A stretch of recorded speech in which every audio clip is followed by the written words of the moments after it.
नमस्कार दोस्तों, मैं doctor Ashok Kumar SPC government college Ajmer से आज आपके लिए organic chemistry BSc part third में हम सिंथेटिक पॉलीमर्स में पॉलीमर्स के बारे में पढ़ेंगे।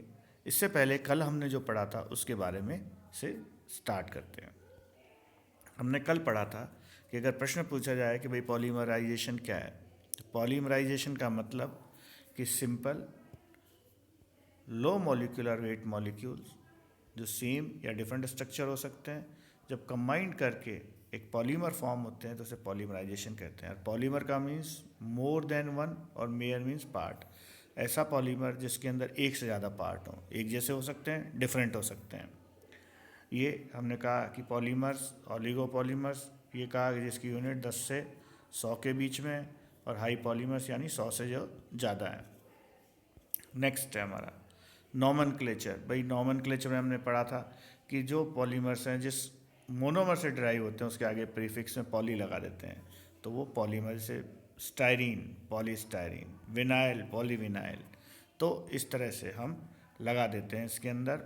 जैसे इसके अंदर हम कह रहे हैं कि भाई ये है इथीन, तो एन मॉलिक्यूल्स, जब इसके अंदर आगे पॉली लगा देंगे तो पॉलीइथाइलिन, तो इस तरह से ये नाम हो जाएगा। अब आगे होमोपॉलीमर्स। होमोपॉलीमर्स हमने कहा था कि इसमें मोनोमर्स की जो यूनिट्स, पॉलीमर बना मोनोमर से, मोनोमर बेसिक यूनिट है इसकी, जिससे बना उसको रिपीटेड यूनिट से बना, एक रिपीट यूनिट होती गई, तो इस तरह से हमें होमोपॉलीमर्स मिले।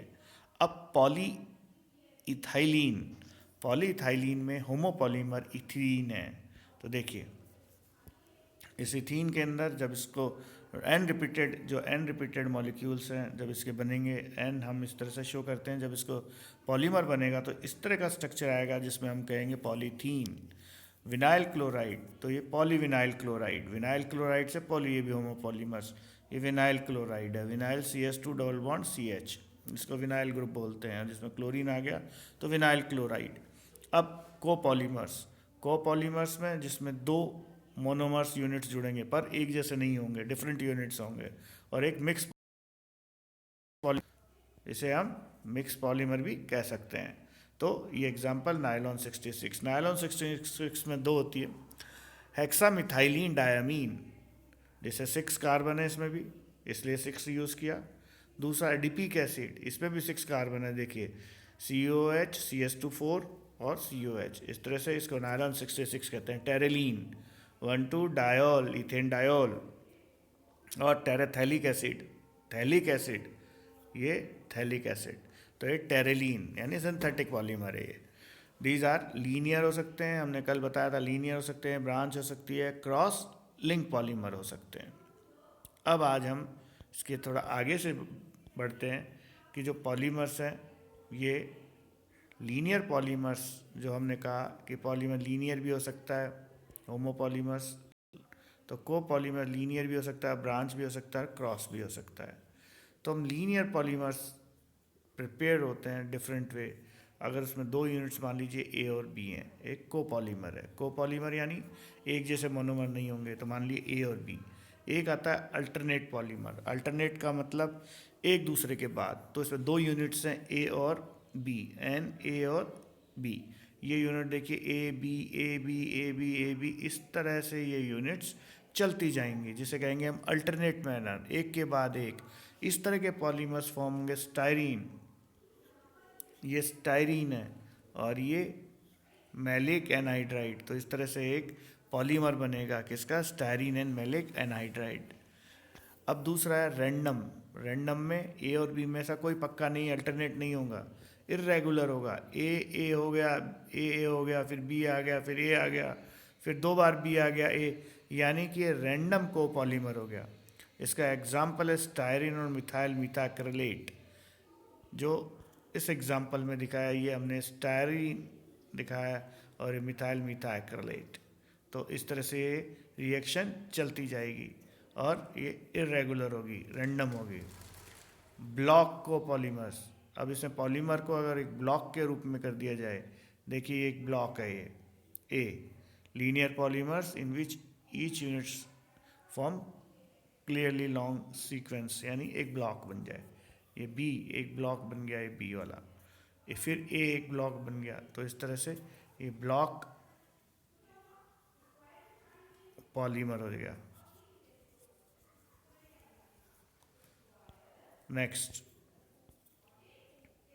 Polymers prepared from styrene and isopropene. Isopropene, तो देखिए स्टाइरीन और आइसोप्रोपीन,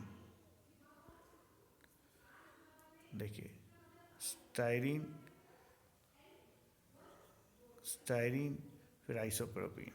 हमने इसे कहा ये कौन सा है, हमने कहा ब्लॉक कोपॉलीमर्स। तो उसमें स्टाइरीन, देखिए ये आइसोप्रोपीन है, तो हम इसको ये ब्लॉक में देख सकते हैं दोनों, आइसोप्रोपीन, स्टाइरीन आइसोप्रोपीन। तो इस तरह से यूनिट्स ब्लॉक्स में आ जाएंगी। ग्राफ्ट पॉलीमर्स, एक आता है कि ग्राफ्ट पॉलीमर क्या है। तो ग्राफ्ट पॉलीमर में देखिए कि ब्रांच पॉलीमर है, ब्रांच होती है which main and lateral branches have different type of monomer. Branch और लेटरल दोनों में अलग है, देखिए इसमें ए बी ए इस तरह से, और ब्रांच में सी।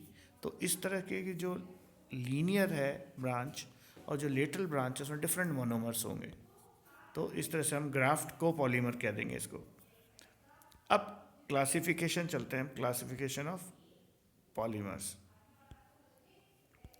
अब देखिए क्लासिफिकेशन का क्या क्राइटेरिया हो सकता है पॉलीमर्स में, कि सोर्स से लिया जाता है, कौन सा सोर्स है इसका क्लासिफिकेशन का, स्ट्रक्चर क्या है उसका, सिंथेसिस किस तरह से किया गया है, क्या सीक्वेंस है बेसिस का, और मॉलिक्यूलर फोर्सेस कौन सी उनके अंदर अडॉप्ट होती हैं। तो पहला हम पढ़ते हैं बेस ऑफ सोर्स। सोर्स दो ही होते हैं, एक नेचुरल होता है, एक सिंथेटिक होता है।